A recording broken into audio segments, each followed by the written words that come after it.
It's probably my go-to Jesus movie. If such a thing exists, Just, Life of Brian. this whole review was worth it just to hear that, James.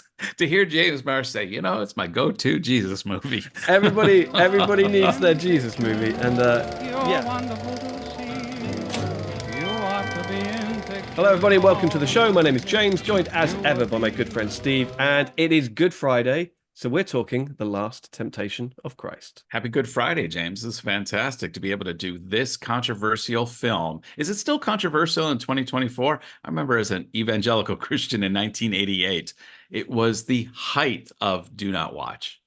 Sure, I think it, definitely at the time. Is it still now? Probably in certain factions, probably in those Yeah, same factions, but they've been distracted by a myriad other things like yeah, gender neutral bathrooms, probably by this stage.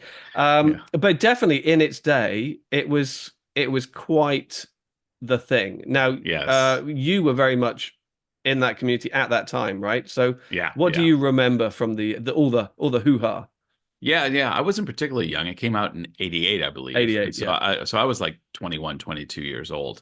And so yeah, I did not see it because, I was kind of told I was part of the whole group that they suggest that Jesus is in a sexual relationship with Mary Magdalene. The whole concept of Jesus having sex was anathema to the crowd that I ran in. And so, yeah, it was just the whole film was persona non grata. You just didn't.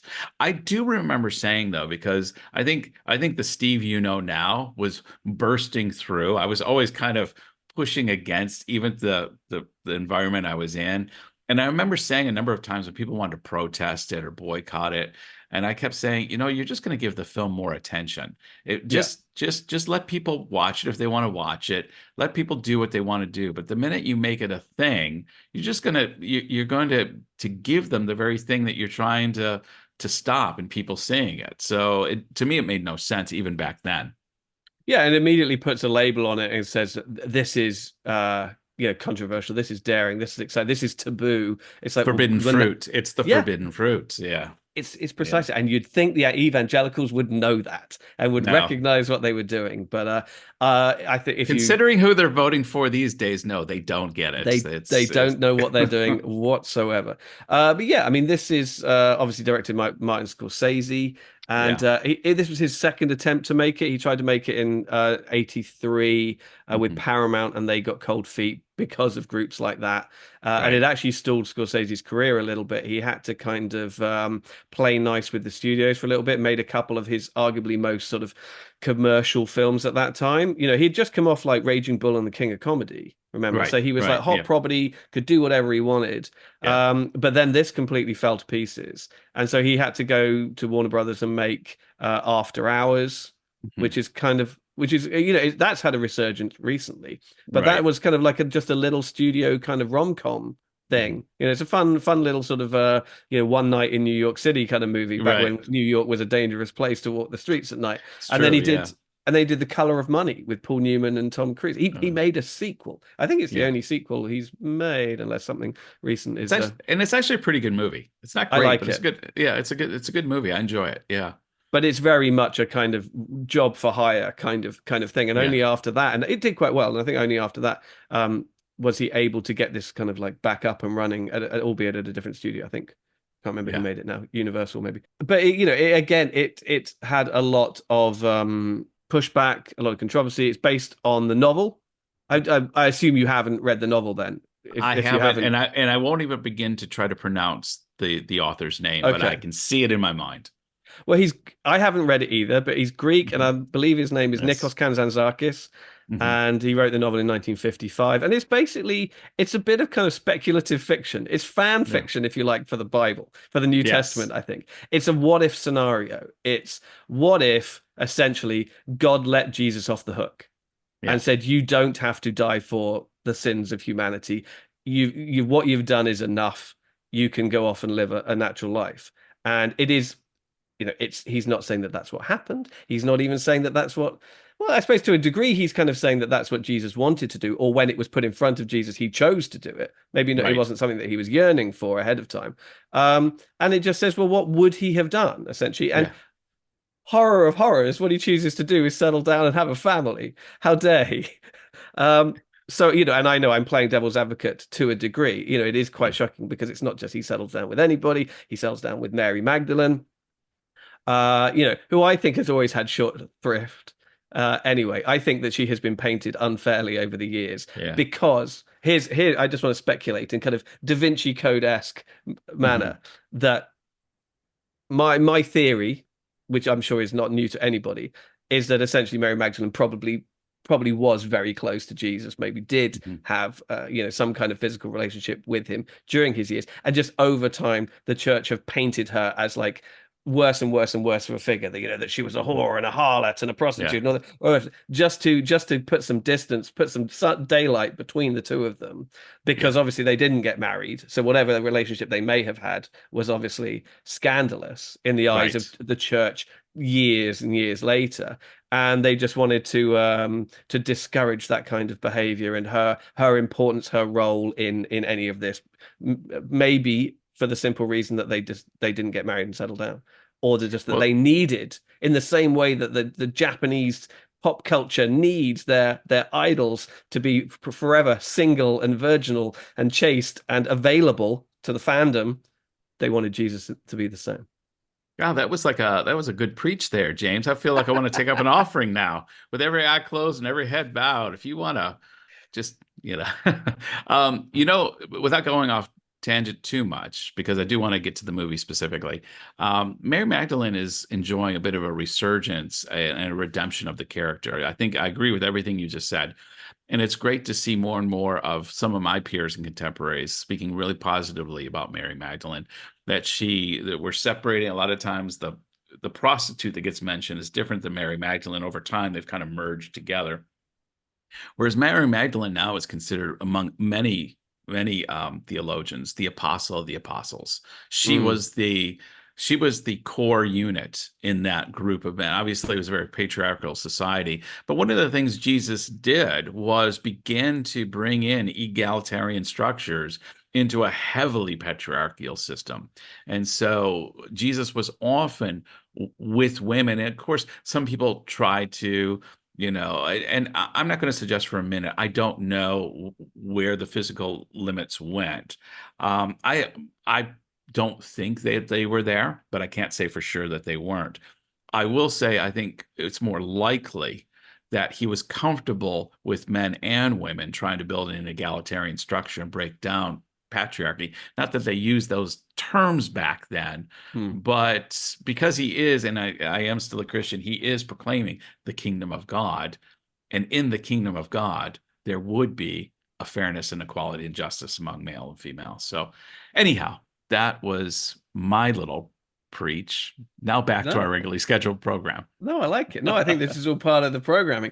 I mean, let's Yeah. talk about, I mean, we're talking about like our wording and how we're talking about it. So let's go straight to the script, which I Mhm. think for once people get over the hurdle of the fact that this film exists at all, I think the script itself is one of the most interesting parts. It's written by Paul Schrader, who wrote Yeah. like Taxi Driver and has Yeah. since had a bit of a resurgence himself with things like First Reform.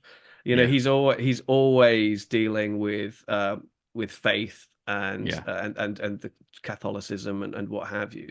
And I find it quite interesting the way that his script approaches some of these sort of pivotal, iconic moments in sort of Jesus's story. Like the Beatitudes and moments like that. Where Yes. you're like, oh, I know what this scene is, but he's not saying it the way I Yeah. normally Yeah. Yeah. recognize him saying that. He's tried to sort of rewrite the speeches, if you like, in large Yeah. part into sort of more commonplace, dare I say, even more contemporary dialogue. And I was curious Yeah. about how you felt that worked or didn't.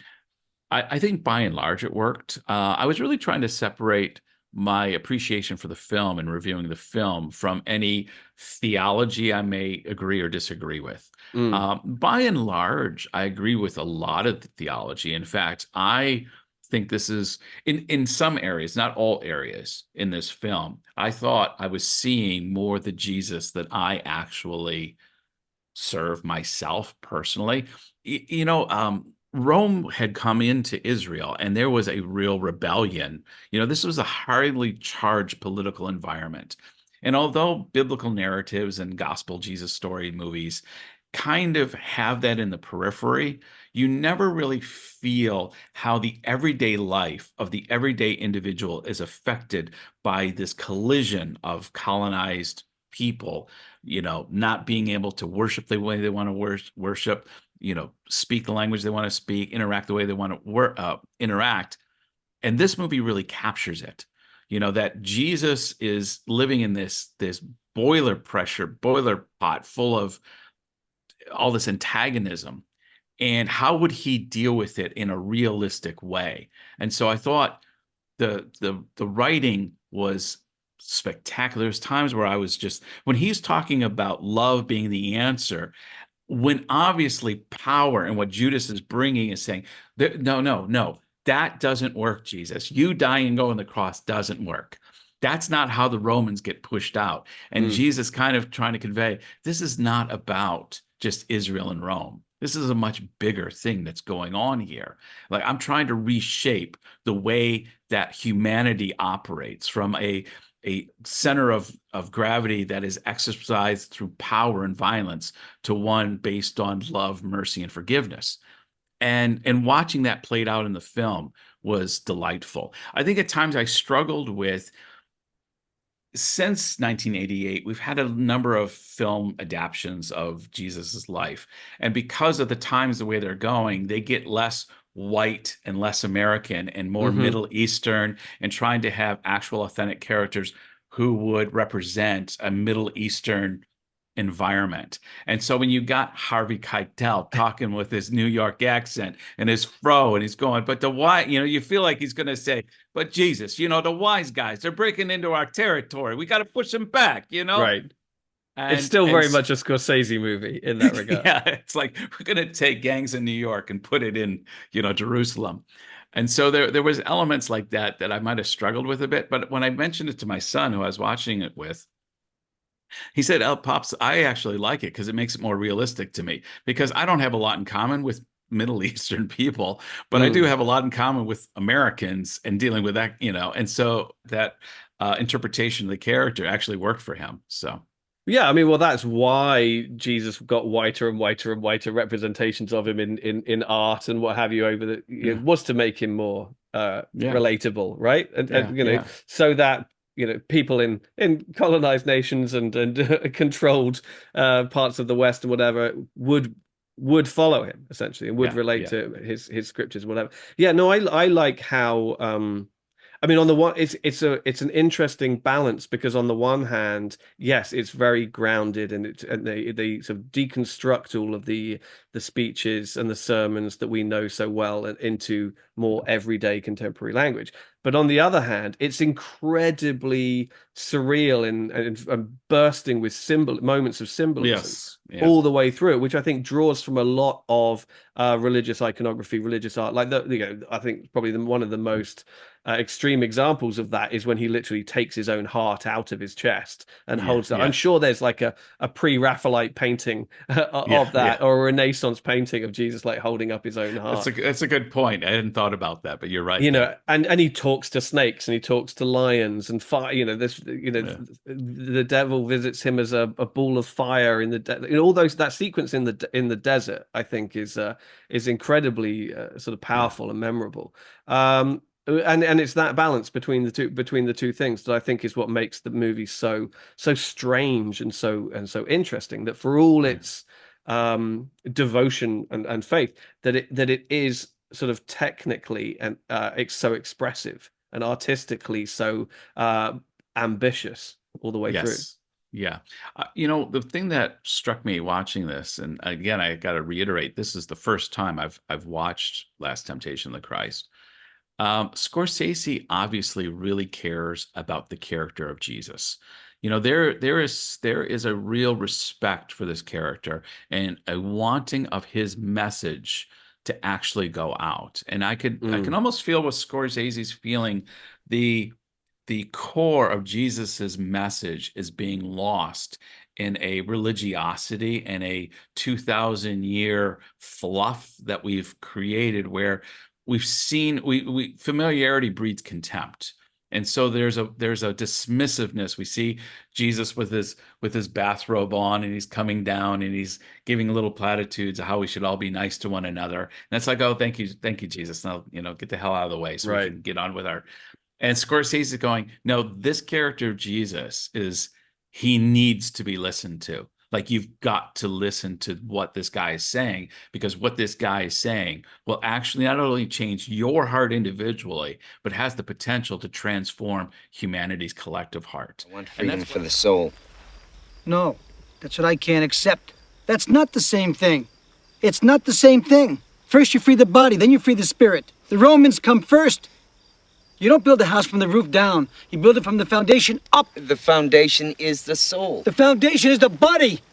That's where you must begin. No, if you don't change the spirit first, change what's inside, then you're only going to replace the Romans with somebody else, and nothing ever changes. Even if you're victorious, you'll still be filled with the poison. You've got to break the chain of evil. I felt Scorsese. I was feeling a real love for the character of Jesus, which is completely at odds with everything I heard in 1988 about blasphemy and heresy and that. Yeah, I mean, and that all of that criticism was coming from people who hadn't seen it. Absolutely. They hadn't read the book, they hadn't seen it. All they heard was Jesus sleeps with Mary Magdalene. That was pretty much all they had, and they were like, "No, he didn't." and that was as far as that conversation got. But no, and the funny thing is, oh, sorry, go ahead. I was just going to say the one thing that I find so powerful and well represented in the film is just this push-pull struggle between everybody kind of recognizing Jesus's strength and influence and devotion to his own argument, and he's been surrounded on all sides by people who are scared of that, people who want to manipulate that, people who want to use that towards their own ends, people who are genuinely trying to understand what he means, because I think one of the things you see is his struggle interpreting his own message, if you like, or articulating his own message. That he's it's arguably the sort of one of the key themes of the movie is him wrestling with his role and with his responsibility, and raising the question, does he want to do it? Or is he just being compelled to do it by literally a higher power? And I think that whole pressure cooker tone of it, or atmosphere is really well represented. I think the first 20 minutes of it, before he finally gets his call and he goes and gets baptized and everything, and he's building the crosses for other people that are going to get crucified. Some wonderful foreshadowing there. But I felt the first 20 minutes he was kind of a little whiny, and really, and I'm thinking, who's going to follow this guy? Who's, I got to admit, I had an initial, like, maybe the critics were right, or like my side of the critics in '88, maybe they're right. Maybe this is not a great movie. But once he kind of accepted who he was and his mission from God, that's when it got really interesting for me, and his wrestling with the God-man dynamic. And if I'm honest, in a scale of 1 to 10, if 10 is like he's totally God, like he's just totally certain I am God, and number 1 is like man, I love the idea that I love the wrestling, because we see that in the biblical accounts. I'm probably personally more comfortable, and I think it was hovering around the 5 mark, where he was certain, but there was these male. I think Scorsese gets into the 2 and 3 level on the man side, and at times he was a little too uncertain for me personally. But then, just when I was thinking, I think he's losing it a bit, suddenly he would have some great dialogue with Judas or with his disciples about what the kingdom of God is. And I'm like, okay, I'm back in. Like, it was playing with my emotions watching this as well. Well, and I think that's what the movie does. So it's the movie is about the struggle, Yes. and it's about the temptation, and eventually he chooses the right thing. And I think what the people who are angry about the movie, they see, even the ones who did watch it, they see that at moments the movie, the needle does dip to like a 2, and they're like, that's no, I can't handle Jesus time out. Yeah, being yeah. at two. And it was like he was only momentarily at two, It's, you know, in this speculative and it was in his scenario. mind, kind of more or less in his Yeah. mind. Well, Yeah. yeah, And it was as much self-doubt as anything else, you yeah, know, because he was man as well. You know, the whole point is that he's God and man simultaneously, right? yeah, So yeah, so he has a human side, and humans have doubt, you know. And yeah, you know, lest we forget, you know, the movie does begin with a quotation up front going, "This is not based on the Gospels." You know, right. what's the actual quote? But upon the fictional, important point, exploration of the internal spiritual conflict. And it's like, yes, that's what it is. And I know Yeah. it's a little bit of a get out because you can't But say, this isn't based on the gospel when it clearly is. You know, it's yeah, clearly yeah, drawing a lot of influence from it, scene by scene by scene. But it's purely just a kind of sort of an Elseworlds. If you're going back to kind of comic books, it's like an Elseworlds book or a what if story. It's just like yeah, imagine it's yeah, it's it's trying to humanize Jesus in a way by going, imagine what must have been going through his head, you know, yeah, when yeah, when he was fully grasping his calling, you know, and just yeah.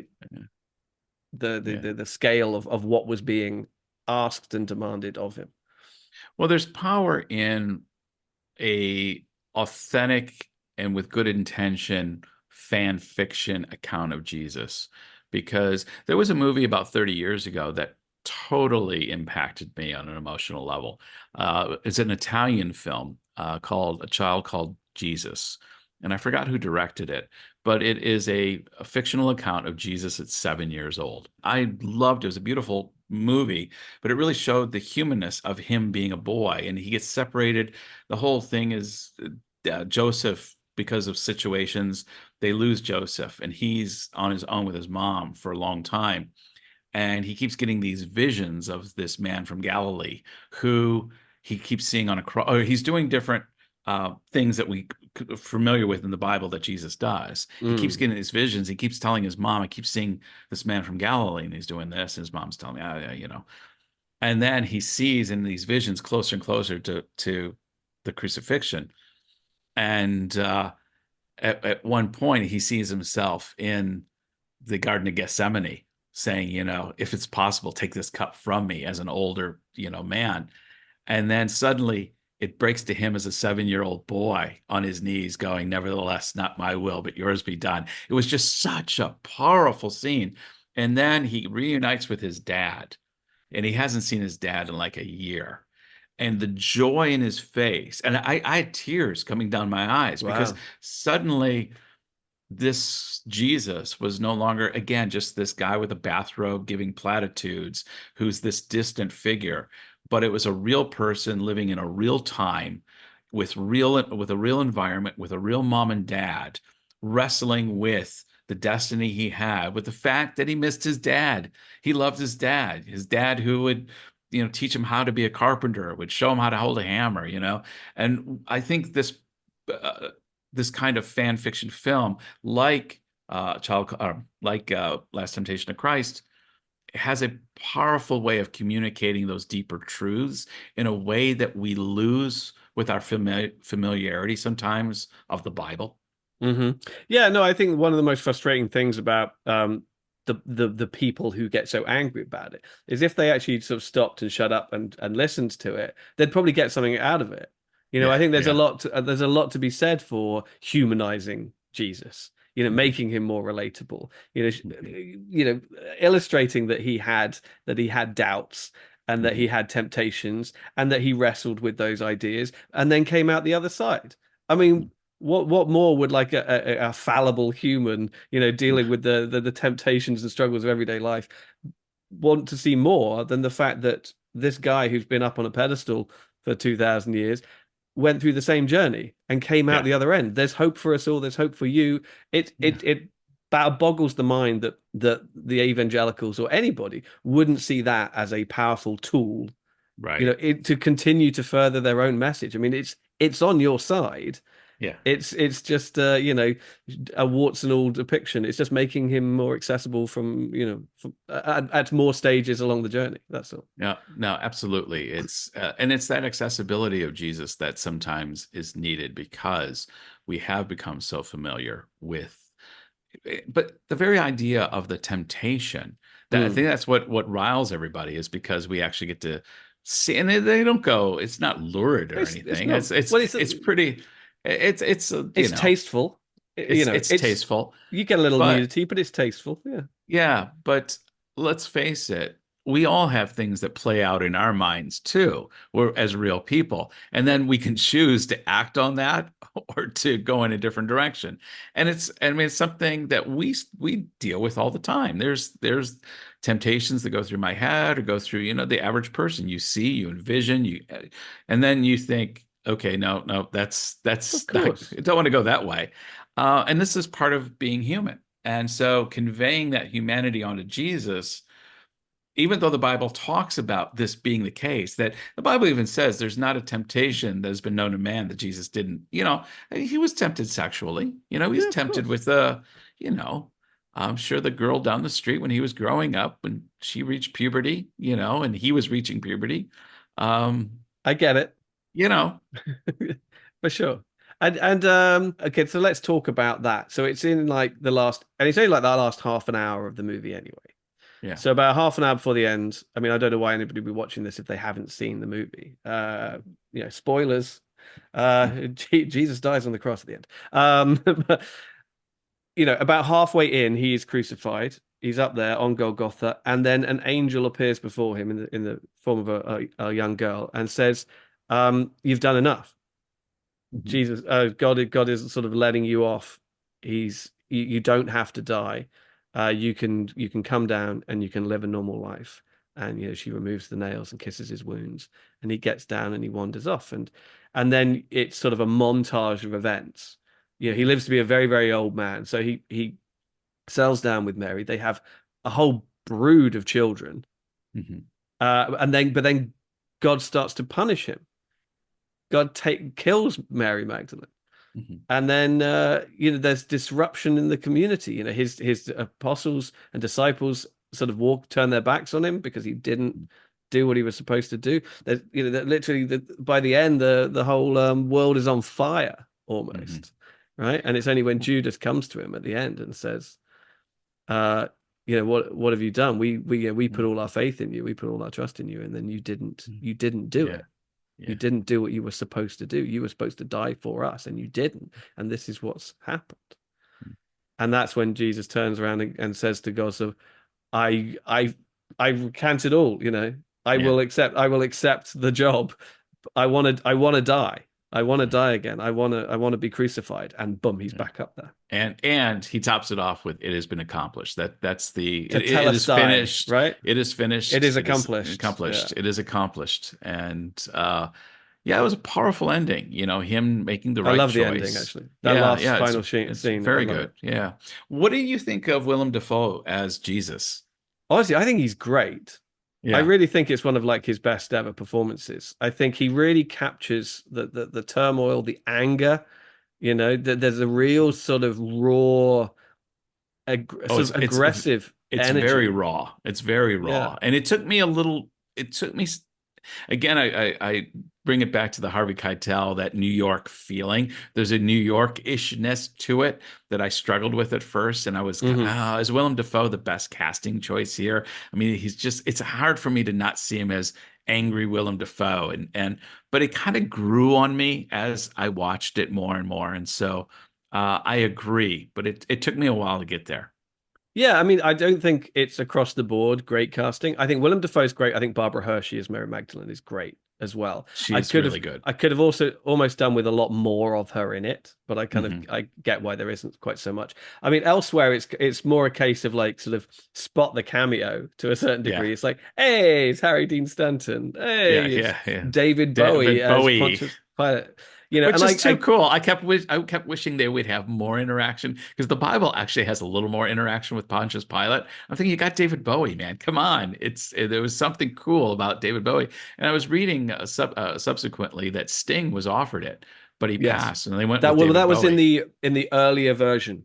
It was going to Yeah. be, when they put the project together in back in '83, the version that Okay. fell apart. It was going to be, I think, Aidan Quinn was going to be playing Yes. Jesus, Yeah. and Sting as Pontius Pilate, and there's a couple of other people. But then when it all fell apart, they all dispersed, and then they Yeah. had to sort of start from scratch again. But then there's some really interesting cameos, like did you spot Irving Kershner, director of Oh Empire yes, Strikes Strikes Back, Back. Yes. as Zebedee?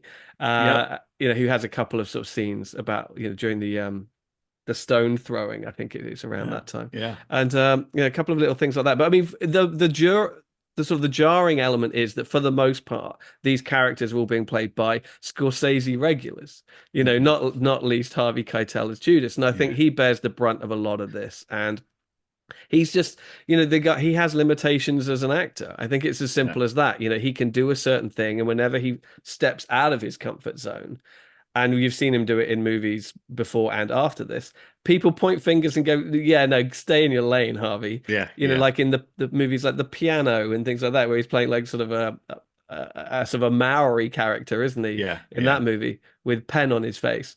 I remember when the reviews of that came out, they were like, "Oh, Keitel walks around naked with biro on his face," and it's like, well, okay. So By the yeah, I way, mean, he's not perfect as Judas, but I got into that performance as well. Maybe I've just kind of seen the movie a couple of times now, and I'm sort of used to it. And he definitely relates the anger, the sense of betrayal, yeah. disappointment, abandonment that I think Judas has for Jesus, particularly towards the end.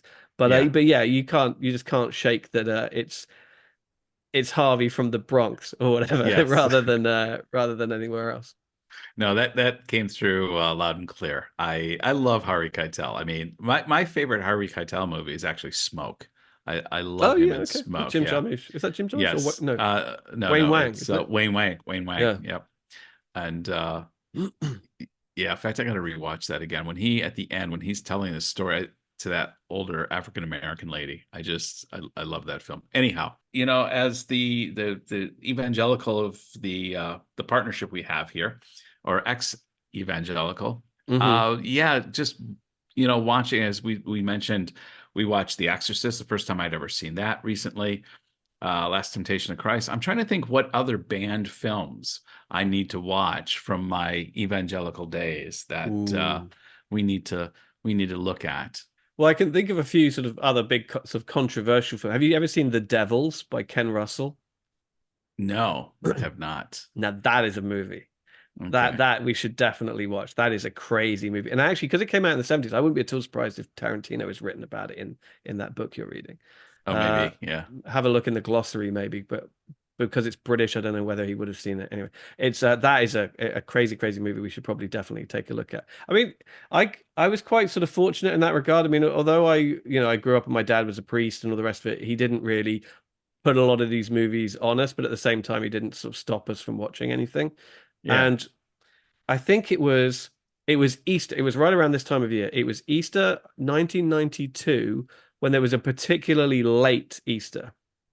I think for one reason or another, and Easter fell at like right at the end of April or something crazy like that, and it was so late that the school where my dad worked, which was a boarding school, had gone back to school already. They'd had to have that. They'd had their Easter break before Easter, and which had been like 2 or 3 weeks, and then they'd had to go back to school because of the national exam schedule or Yeah. something like that. And although the school that I went to was still on holiday. So I remember I was still at home on break while the school that we lived at, because my dad works at this boarding school, was still going on. And so because Holy Week came and they had all the students there, they were like, okay, well, let's try to mix it up. Let's do something fun. And so they put on a number of sort of screenings among many other things.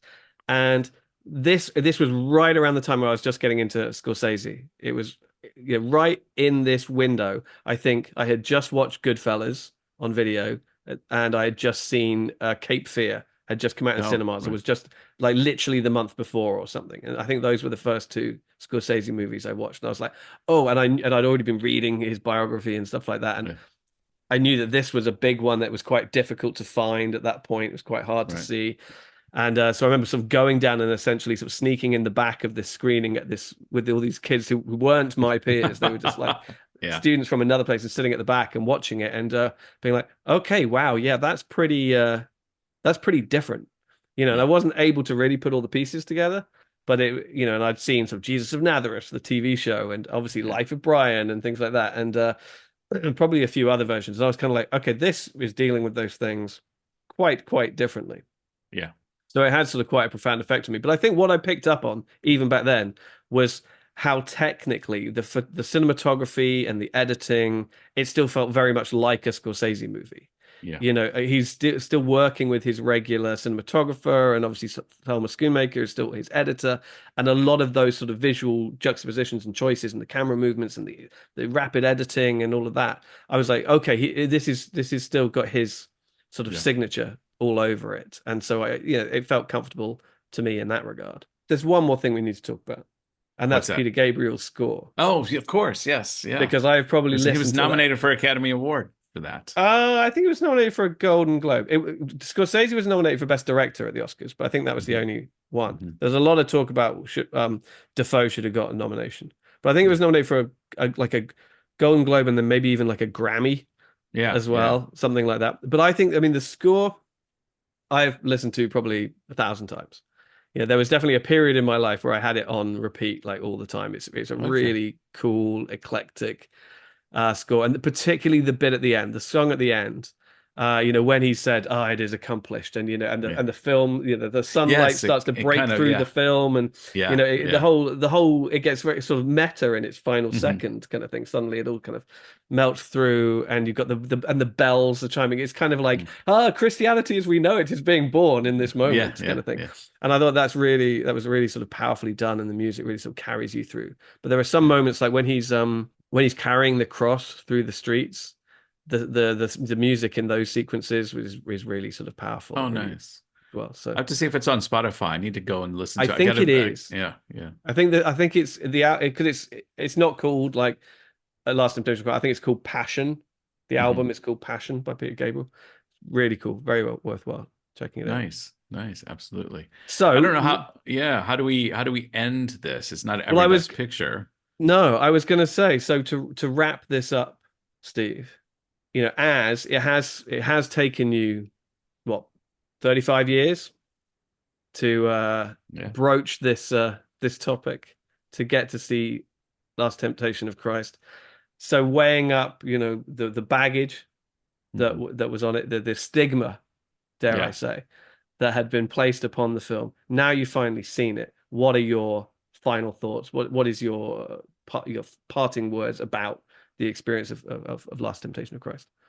Yeah, I was thinking the interesting thing with my mom and dad, and granted, when this came out, like I said, it was about 2021. So mom and dad having me, I was still living at home, but I could have gone to see it if I wanted. I saw many other films that are much worse, on the scale of, R rated or whatever you want to say at that time. It was more that I just had no interest in it. It just was not something I was particularly, I wasn't put off by the boycotts and the all that on either side. Having said that, to answer your question, I loved it. I mean, I love the theme of this film. I love the idea of humanizing Jesus, still giving him the Son of God mission. Still, like we didn't really chat about his encounter with the Apostle Paul. That kind of shakes him up a little bit because the mission of what Christ had to achieve went far bigger than his own even understanding of it. And so the impact that he had yet to make, that encounter with Paul really sets the stage for him eventually choosing to climb back up on the cross, even more than Harvey Keitel kind of coming in with the disciples and giving him, an intervention. Mm, It was his encounter with the Apostle Paul and realizing, oh my gosh, this message is eternal. This message has the power to transform people's hearts, that the power of belief, and it's not just believing for believing's sake. It's a belief in something that people can actually be kind, that they can be loving and forgiving and merciful in a world as we're starting to see the revolution. It was AD 70. What we're seeing is because they say, oh, the temple's been destroyed. That happened in AD 70. So I was already calculating Jesus then will be about 66 years old at this point when this is going on. mm, And, it was that kind of encounter that I thought, wow, it really it demonstrated one that Scorsese really cares about the person of Jesus, and he really cares about the message of Jesus. Despite him being this big director and film guy, there's something in Scorsese himself that comes through that says, I want this message told. And I haven't seen Silence yet, but he seems to Oh, have wow. Okay, we should do that. he seems to have a soft spot in his heart for the religion of his youth. And so, the controversy is not warranted.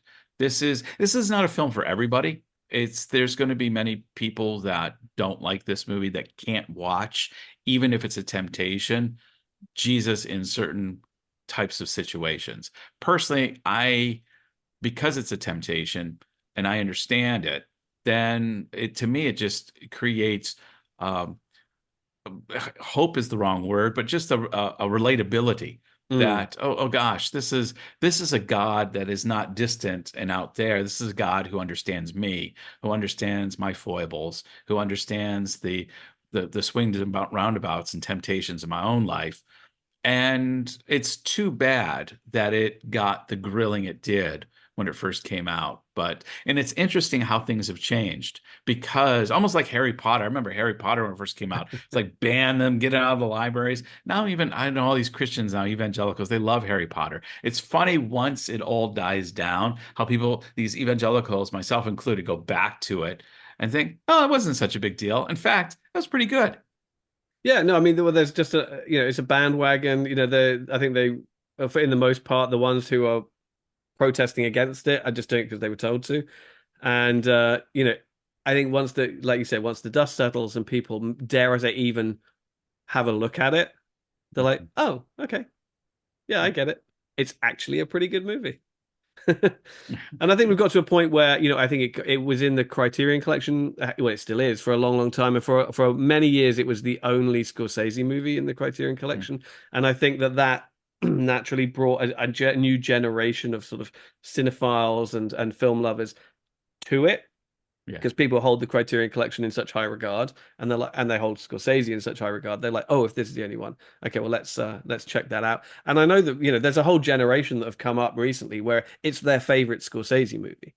I wouldn't go quite that far, but I get where they're coming from.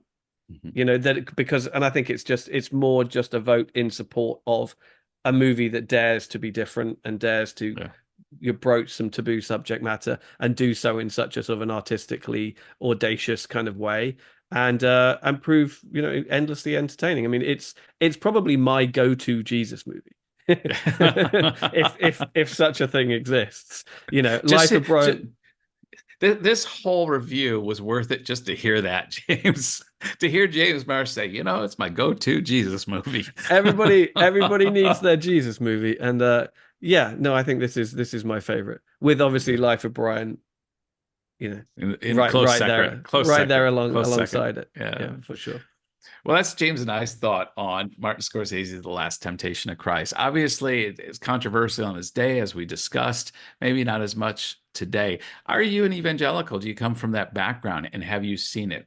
What are your thoughts on it? Or if you're completely not religious, as always, we'd love to hear your comments, your thoughts in the comment box below. James? Definitely. Is this something that you were sort of discouraged from watching? If so, do you remember why? And remember what the actual argument was in the day? We'd love to hear from you. Have you since gone and checked it out? Dare I say, now's a perfect time to do so. If you have seen it and you still don't like it, I'd love to hear about that as well. And the issues that you can't let go of, or that you do object to. We are a broad church, and we are interested in a big discussion. So. How about it? James is in church. Happy Good Friday, James. Well, exactly. It's Holy Week, so I'm willing to play the game. I'm gonna go find some hot cross buns now, I think. Sounds good. Till next episode, everybody. Bye-bye. Bye-bye. You're wonderful to see. You ought to be in pictures. Oh, what a hit you would be.